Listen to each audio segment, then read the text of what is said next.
네, 오늘 출애굽기 2장 11절에서 22절 말씀으로 모세와 광야 생활이라는 그런 제목으로 말씀을 보게 됩니다.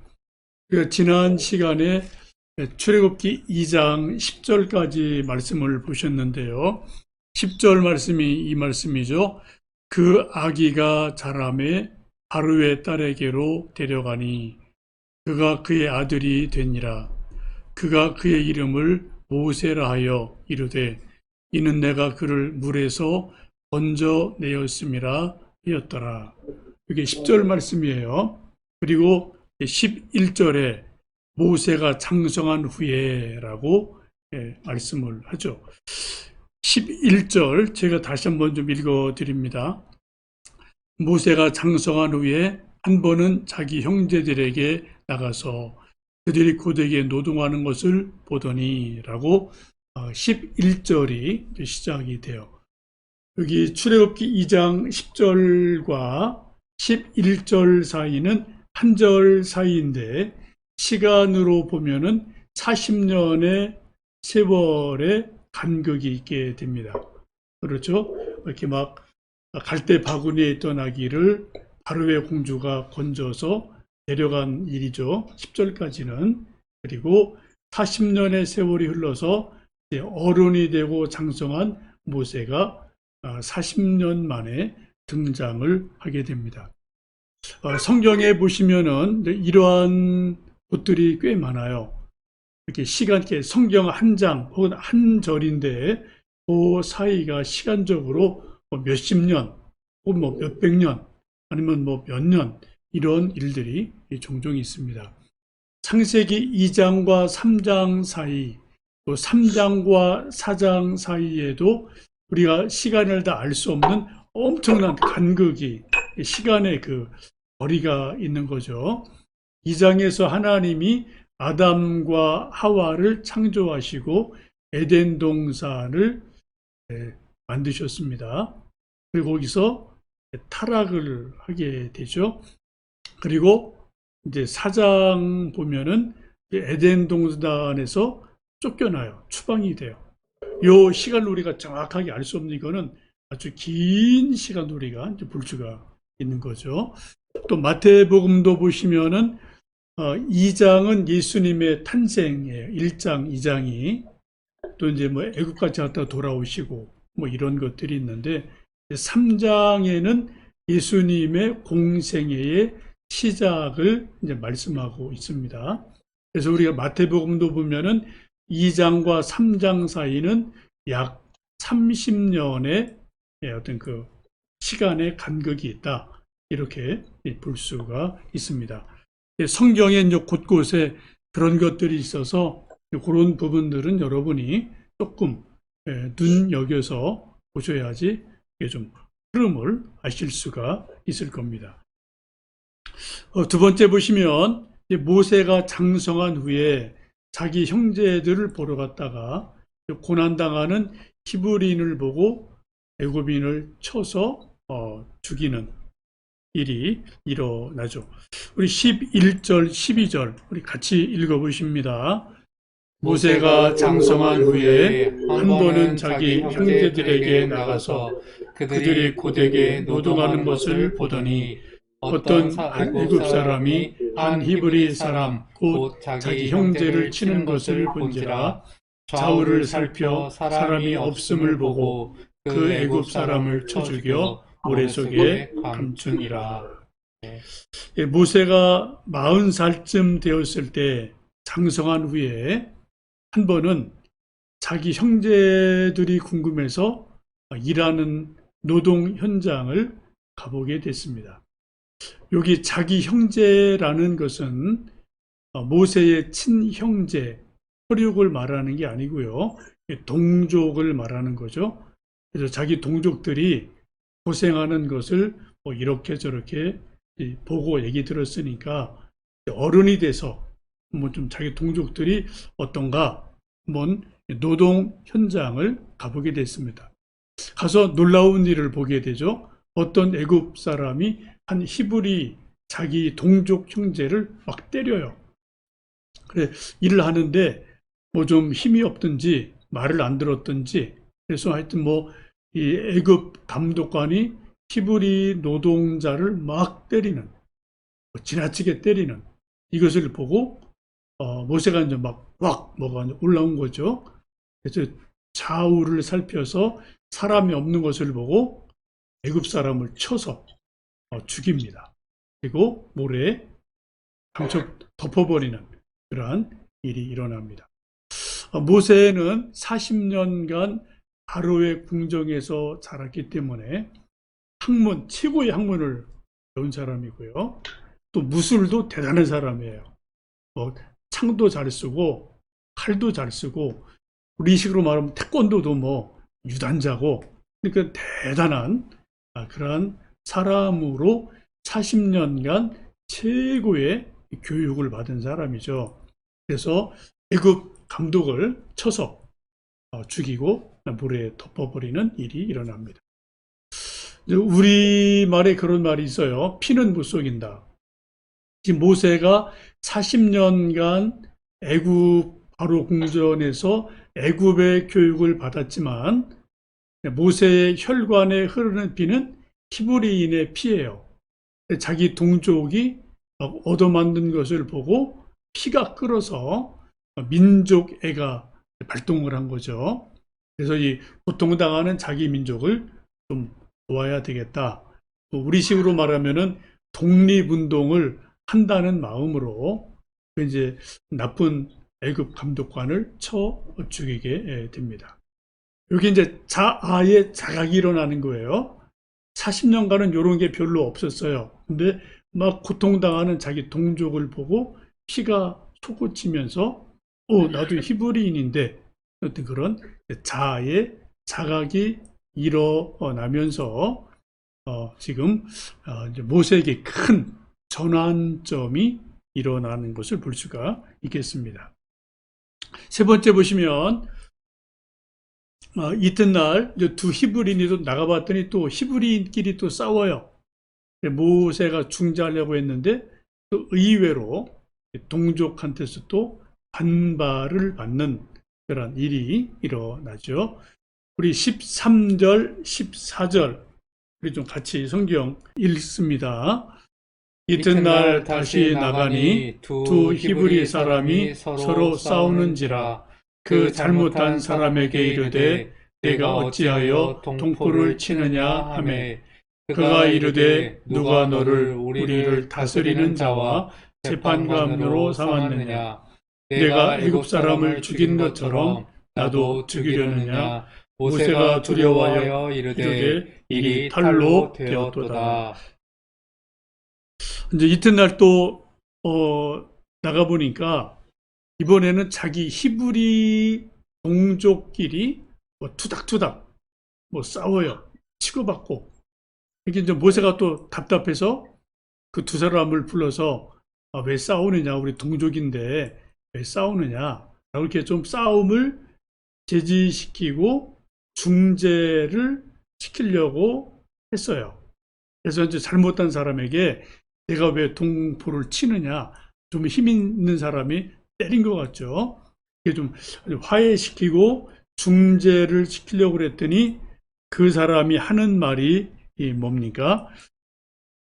누가 너를 우리를 다스리는 자와 재판관으로 삼았느냐. 어제는 내가 애굽 사람 죽이더니 오늘은 나도 죽이려고 그러느냐? 라고 이제 기가 막힌 말을 하는 거죠.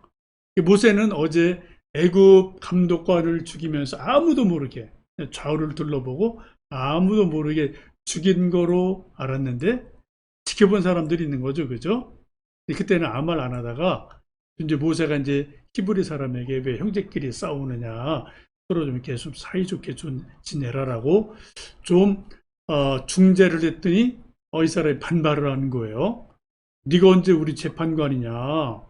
누가 우리 너한테 그런 거 해달라고 그랬느냐? 어제는 애굽 사람 죽이더니 오늘은 또 나 죽이려고 하느냐? 라고 아주 강하게 반발을 하게 돼요. 모세가 이 말을 듣고 이게 이제 문제가 커진 거죠. 두려워서 일이 탈로 됐다 하고 이제 그대로 주랭랑을 치게 되는 일이 일어납니다. 일의 소리가 좀 한 가지 생각해 볼 거는 동족이지만 남일에 끼어든다는 게 참 쉽지가 않은 거죠. 우리 형제끼리도 서로 많은 형제가 셋넷 다섯 됐을 때 조금 친한 형제 있고 조금 안 친한 형제 있고 뭐 그러잖아요. 그죠? 한 너댓 명 되면은. 근데 그 사이에 또 누가 형이나 누나나 동생이 잘못 끼어들면은 이게 더 복잡해져요. 드라마도 그런 장면들이 많이 나오지 않습니까? 나는 선한 마음으로 정말 좀 화해시키려고 좋은 마음으로 중간에 들어갔는데 한쪽의 사람이 너는 왜 이쪽 편만 들어? 왜 내 편 안 들어? 라고 이제 일이 더 커지고 복잡해지는 일들이 종종 생기는 것을 봅니다. 이건 우리 인간관계 이런 일들이 참 많죠. 교회도 있고 회사도 있고 어디나 이런 일들이 있습니다. 우리가 좀 예수님 믿는 사람으로 이제 화평의 사도이기 때문에 사람 간에 화해하는 일을 우리가 좀 해야 되는데 두 사람이 다투고 갈등할 때 화해시키는 일이 생각같이 쉽지가 않다라는 것을 여러분 경험을 혹 해보셨을 겁니다. 우리 속담에 그런 말이 있죠. 흥정은 붙이고 싸움은 말려라. 그런 말이 있는데 이제 나쁜 사람들은 싸움은 붙이고 흥정은 말리는 거꾸로 가는 사람도 가끔 있습니다만 어쨌든 흥정은 자꾸 붙여서 좀 매매가 되게 해줘야 되고 이제 싸움은 이제 말려야 되는데 요즘 세상에서는 이게 참 쉽지 않아요. 여러분 가끔 텔레비전 뉴스 보시면은 버스에서 지하철에서 시비 붙고 서로 욕하고 치고받고 하는 거 여러분 가끔 보시잖아요. 그거 참 이게 참 그런 상황에서 이제 어떻게 해야 될지 참 쉽지 않아요. 여러분 그런 상황이면 어떻게 하시겠습니까?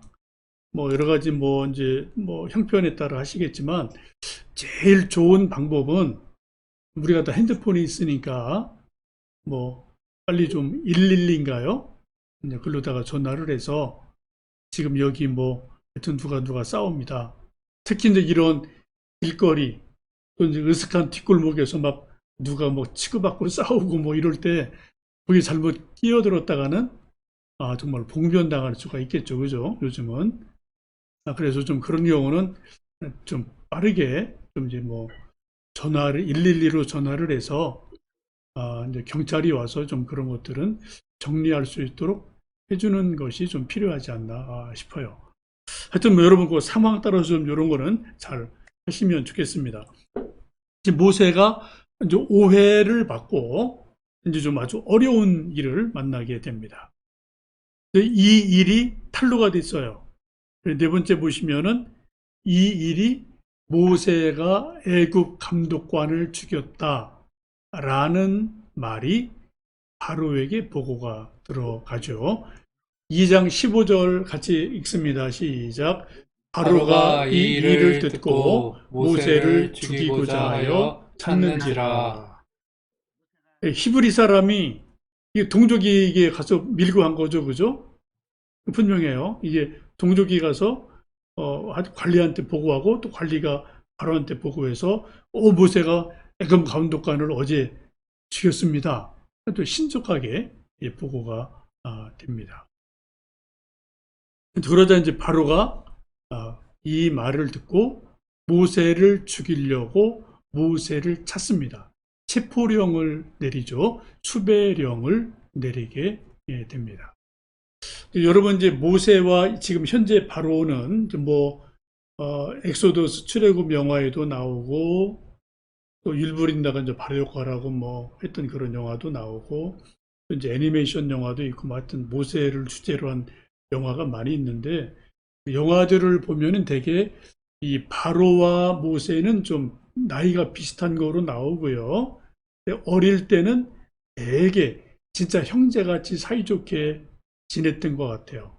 서로 뭐 수레 타고, 뭐 또 공부도 하고, 뭐 사냥도 하고, 뭐 이런저런 운동도 하고, 그렇게 정말 아주 형제같이 친하게 지내다가 이제 바로가 왕이 되고, 이제 모세는 모세고, 이렇게 되는 가운데 나이가 먹으면서 둘 사이에 미묘한 갈등들이 일어나게 됩니다. 가장 중요한 이유는 뭔가요? 모세는 애굽인이 아니에요. 모세는 히브리인입니다. 그렇기 때문에 이거 피는 속일 수가 없는 거예요. 또 이제 그런 상황들 보면 이제 뭐 왕권을 놓고 이제 모세와 바로가 막 이렇게 경쟁하는 것 같은 그런 것도 조금 영화 보면 나오죠. 뭐 그런 부분도 뭐 없지 않아 있었을 것 같은데, 어쨌든 이제 이 바로가 이제 모세를 늘 못마땅하게 생각하고 있다가 딱 이제 빌미가 잡힌 거죠. 애굽인을 죽였으니까 이거는 뭐 이거 짚고 넘어가야 될 문제죠. 그래서 모세를 제거하기 위해서 죽이려고 모세를 찾는 일이 일어나게 됩니다. 다섯 번째 보시면 이제 바로가 모세를 이제 찾아서 죽이려고 하니까 모세가 도망을 가죠. 우리 15절 한번 말씀 같이 읽습니다. 모세가 바로의 낯을 피하여 미디안 땅에 머물며 하루는 우물 곁에 앉았더라. 이제 모세도 이제 딱 이게 직감적으로 알죠. 야, 이게 큰일이다. 그리고 바로가 나를 찾는구나. 막 군사들이 막 왔다 갔다 하는 거 뭐 이런 상황을 뭐 볼 수 있지 않겠어요. 그러니까 이제 급히 몸을 숨기고 그 길로 이제 사막으로 도망을 하게 됩니다. 바로의 낯을 피해서 어디로 갔다고요? 미디안 땅에 머물렀다라고 말씀합니다. 한번 좀 지도를 보겠습니다. 여러분 지금 여기 지도 핸드폰으로 좀 보이시죠? 지도 보시면 이쪽 빨간 게 애굽이에요. 이집트. 이쪽 위쪽은 고센 땅입니다. 이게 지금 히브리인들이 사는 곳이고, 이쪽 그 이집트라고 써 있는 그 밑으로 쭉 전체가 다 애굽 제국이죠. 그죠? 그리고 그 중간에 이제 시내산이 보이죠? 끝부분에 시내산이 있는 그쪽 가운데 부분이 시나이 반도죠. 나중에 출애굽하고 40년간 이제 이렇게 좀 왔다 갔다 하는 곳이 시나이 반도입니다. 근데 미디안은 오른쪽에 있어요. 오른쪽 맨 끝 부분에 오른쪽에 미디안이 있습니다. 여러분이 지도만 봐도 애굽에서 미디안까지 거리가 엄청나게 먼 거리입니다.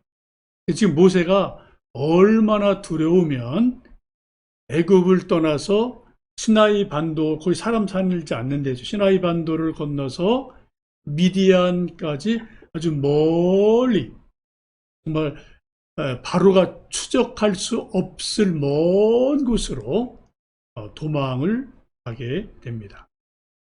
이 미디안이라는 것은 이제 종족 이름이에요. 종족 이름인데, 미디안은 성경을 보시면 아브라함이 이제 사라가 죽고 후처를 얻죠. 그두라라는 후처를 얻게 되는데, 거기서 아들을 몇 낳습니다.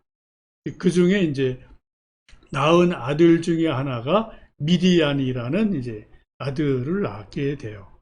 그래서 이제 이 사람들은 이 사해 밑쪽으로, 이스라엘 그 맨 밑쪽으로, 이제 광야 쪽으로 내려와서 미디안 종족을 만들고 생활을 하게 됩니다. 요즘으로 말하면은 사우디아라비아 뭐 그쪽으로 보시면 돼요. 그래서 이제 이스라엘 저쪽 밑 사우디아라비아 이쪽까지 쭉 내려가서 이제 미디안 족속이 돼서 자리를 잡고 살아가게 됩니다. 이 미디안 쪽으로 이제 미디안이 있는 곳까지 멀리 모세가 도망을 간 거죠. 이제 성경에 미디안이 몇 번 나오는데 뭐 여러분 잘 아시는 사사 가운데 제일 유명한 사사 기드온이 있습니다. 기드온이 싸운 그 적군이 누구인가요? 미디안 족속이랑 싸워요. 이제 미디안 족속은 아브라함의 후손이기 때문에 유대인들과 조금 가깝기도 하고 때로는 뭐 멀기도 하고 이런 이제 관계를 가지고 있죠. 지금 이 모세 당시에는 뭐 이렇게 다툴 일이 없었기 때문에 이제 모세가 미디안에 갔을 때 나름대로 환영을 받는 그러한 모습을 볼 수가 있겠습니다. 여섯 번째 보시면 모세가 미디안 광야의 우물가에서 있다가 양치는 미디안 제사장들의 딸들을 도와주게 되죠. 16절, 17절 말씀을 좀 같이 읽습니다. 시작.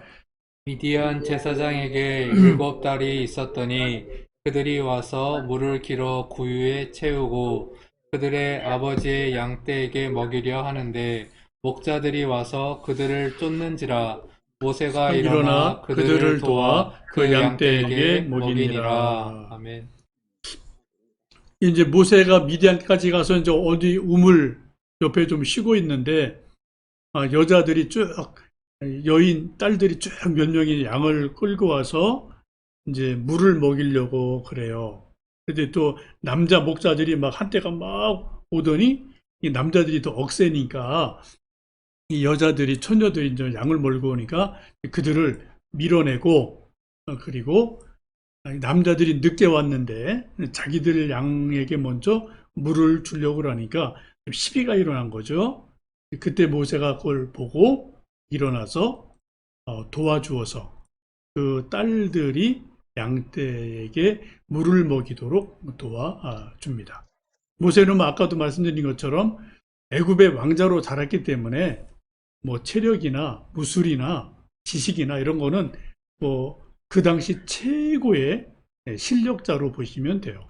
어쨌든 이제 목자들을 이제 몰아내서 이제 이드로죠. 여기에는 이제 좀 이름이 루엘로 나오는데 루엘의 딸들을 도와서 양을 다 이제 먹이게 됩니다. 옛날이나 지금이나 사람 사는데 뭐 싸우는 일들이 참 많아요. 돈 때문에 싸우고 또 명예 때문에 싸우고 뭐 권력 때문에 싸우고 뭐 여러 가지 싸움이 있지만 그 가운데 피할 수 없는 게 물 때문에 싸우는 게 참 많습니다. 물싸움이 많죠.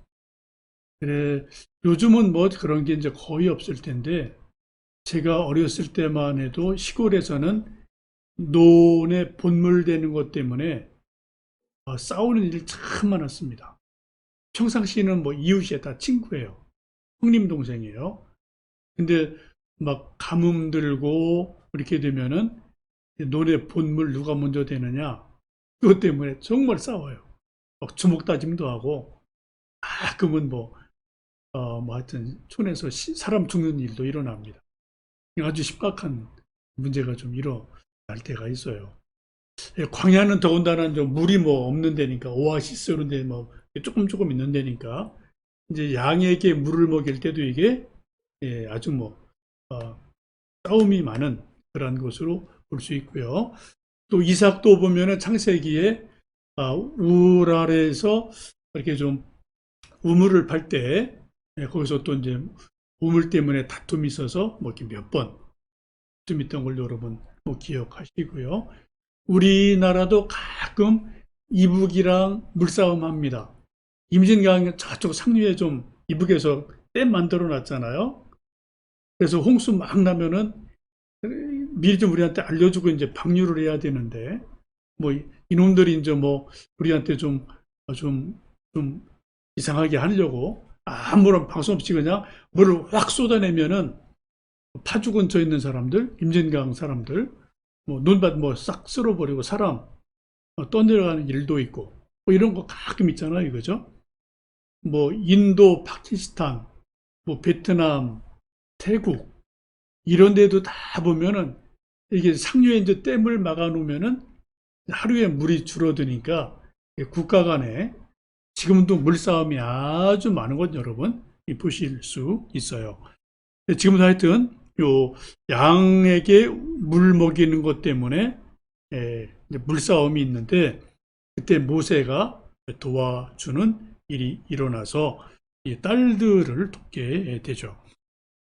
일곱 번째 보시면 이제 딸들이 이제 이 모세가 도와줘서 양들에게 물을 빨리 먹이고 생각보다 일찍 집에 돌아오게 되죠.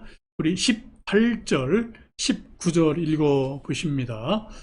그들이 그들의 아버지 루엘에게 이를 때에 아버지가 이르되 너희가 오늘은 어찌하여 이같이 속히 돌아오느냐.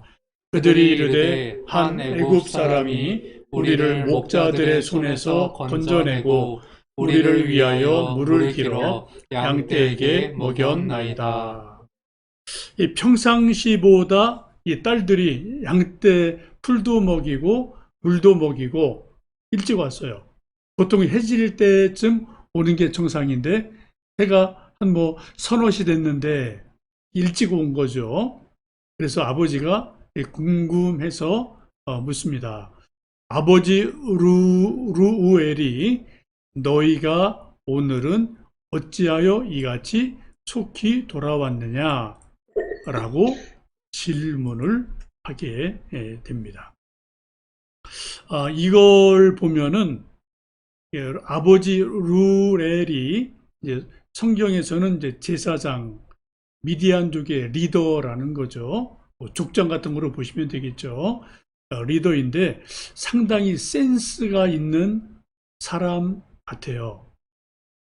뭐 딸들이 양치다가 늦게 오면 늦게 오는가 보다, 일찍 오면 일찍 오는가 보다, 뭐 그럴 수 있어요. 오늘은 너무 일찍 양들이 딸들이 돌아오는 걸 보고 뭔가 일이 있었구나, 눈치를 좀 챈 거죠. 센스가 있는 거죠. 그래서 어떻게 이렇게 일찍 왔느냐, 속히 왔느냐 그랬더니 한 애굽 사람이 목자들 쫓아내고 우리를 도와서 물을 길러주어서 우리가 좀 빨리 먹이고 왔습니다. 라고 이제 상황을 설명을 하게 됩니다.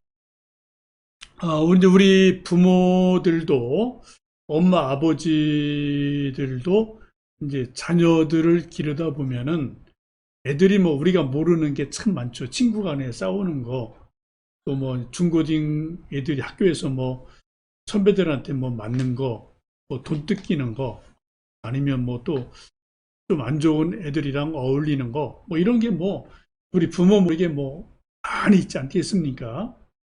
사실 우리가 아는 거는 지극히 표면적인 것, 뭐 겉에 드러나는 거죠. 엄마 아빠한테 뭐 얘기 잘 안 하잖아요. 사춘기 애들이나 청년 애들이. 근데 애들이 어떤 뭐 하여튼 얼굴을 보든 시간이 너무 늦게 오든 너무 빨리 오든 뭔가 이렇게 애들이 변화가 있으면 눈치 빠른 엄마 아빠들은 얘한테 뭔가가 있는가 보구나, 센스가 있으면 좀 이렇게 슬쩍 떠볼 수 있어요. 뭐 바로 그냥 뭐 질문한다고 애들이 뭐 요즘 말 안 하니까요. 좀 슬쩍 유도하고 떠봐서 얘가 이런 고민이 있구나, 내가 오늘 학교에서 이런 일이 있었구나, 뭐 친구랑 뭐 싸웠구나, 선생님한테 뭐 혼났구나, 또 무슨 고민이 있구나, 이런 걸 좀 이제 좀 우리 센스 있는 부모들은 좀 비교적 빨리 눈치를 채죠. 그리고 이제 그거를 좀 잘 해결해 주려고 도와주는 그러한 부모들이 있습니다. 이게 부모의 할 일이겠죠. 근데 이제 센스가 없는 부모들은 일 다 터진 다음에 이제 뒷수습하는 거죠. 그리고 이제 가서 뭐 헉헉거리고, 이제 호미로 막을 걸 이제 뭐 아래로도 못 막는 일들이 일어날 때가 우리가 뭐 자식들 키우다 보면 몇 번은 뭐 그런 일들이 다 있지 않습니까? 오늘 보면 이 루엘은 상당히 센스가 있는 사람 같아요. 딸들이 이제 양들을 빨리 물 먹이고 돌아오니까 무슨 일이 있었냐 물어봐서 아주 한 애굽 남자가 우리를 도와줬습니다. 라고 얘기를 하죠. 이 아버지의 말에 아무래도 여덟 번째 보시면 요 딸이 일곱인데 하여튼 여러 명 딸이 갔던 것 같아요. 양치러. 그랬더니 뭐 이 딸들이 뭐 제잘 뭐 모세에 대해서 뭐 이런 말 저런 말 막 던져 말을 하지 않았겠습니까?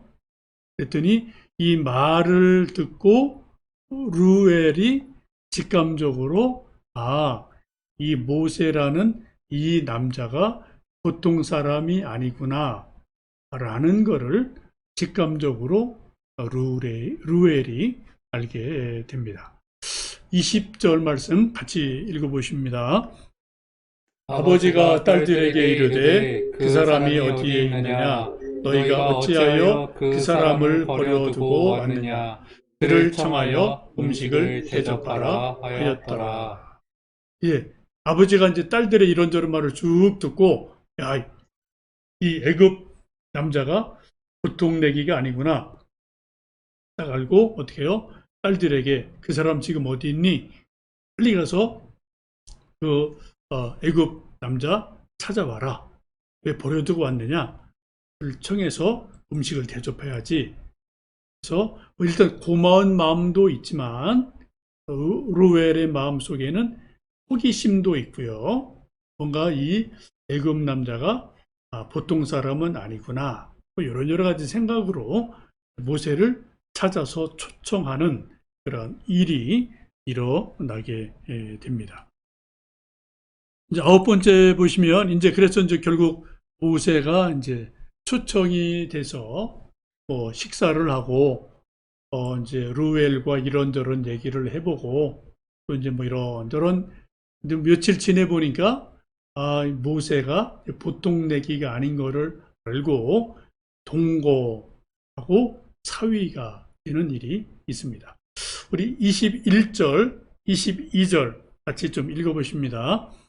모세가 그와 동거하기를 기뻐하며 그가 그의 딸 십보라를 모세에게 주었더니 그가 아들을 낳음에 모세가 그의 이름을 게르솜이라 하여 이르되 내가 타국에서 낳은 애가 되었음이라 하였더라. 예, 루엘이 모세와 더불어 이제 며칠을 지내보니까 이제 이 모세가 나름대로 참 괜찮은 남자, 대단한 남자구나 이런 걸 알게 되고요. 그래서 좀 동거하기를 루엘도 기뻐하고 또 모세도 지금 오갈 데가 없는 처지죠. 뭐 집도 절도 없는 처지이기 때문에 자기를 또 받아주는 루엘 이 집이 고마워서 벌써 일 도와주고 양도 쳐주고 동거하고 생활을 쭉 같이 하게 됩니다. 결국 이제 얼마 시간이 지나서 딸 십보라를 모세에게 주어서 사위가 되는 그러한 일이 일어납니다. 참 이게 만남의 복이죠. 그 넓고 넓은 광야, 사막에서 양에게 물을 먹이는 그 일을 좀 도와주다가 그 집에 초청을 받고 이제 뭐 가서 또 이제 객으로 있다가 이제 사위가 되고 아주 정말 하나님의 큰 섭리 속에서 만남의 복이 일어나는 것을 볼 수 있습니다. 결국 그래서 이제 아들을 낳고 아들을 이름을 게르솜이다라고 했는데요. 게르솜이라는 뜻은 여기 성경에 있는 것처럼 낳은 애가 되었다, 객이다 그런 뜻이에요. 성경에 보면 특별히 구약에 보시면은 그 이름들이 그 상황에 맞는 것으로 이름을 짓는 일이 종종 일어나죠. 그래서 아들을 낳고 게르솜, 내가 낳은 애가 되었는데 낳은 애가 아들을 낳구나 이제 그런 마음으로 게르솜이라고 이름을 지어 줍니다. 이제 모세가 떠돌이 나그네로 있다가 이 집에 와서 정착을 하고 사위가 되고 자식을 낳고 아버지가 되고 가정이 생긴 거죠. 가정이 생기고 자식을 낳으면은 사람들이 뭐가 생기나요? 크게 두 가지가 보통 생겨요. 하나는 안도감이 생겨요. 아, 이게 우리 집이 있구나. 우리 가정이 생겼구나. 그런 안도감. 이건 본능이죠, 인간에게. 또 하나는 책임감이 또 생기죠. 초자식 먹여 살려야 되니까 또 그런 책임감이 생기면서 인생을 이렇게 살아가는 일들이 일어나지 않습니까? 지금 이제 모세에게 그런 일들이 일어나게 됩니다. 다음 주에 이제 3장을 보실 터인데 또 2장과 3장 사이도 약 40년의 세월이 흘러서 또 이제 하나님이 모세를 부르는 말씀이 3장에 나오게 됩니다. 이게 성경은 이렇게 좀 간혹 시간을 이렇게 몇십 년 이렇게 뛰어넘어서 뭐 이제 중요한 것을 말씀하실 때가 있음을 보시면 좋겠습니다.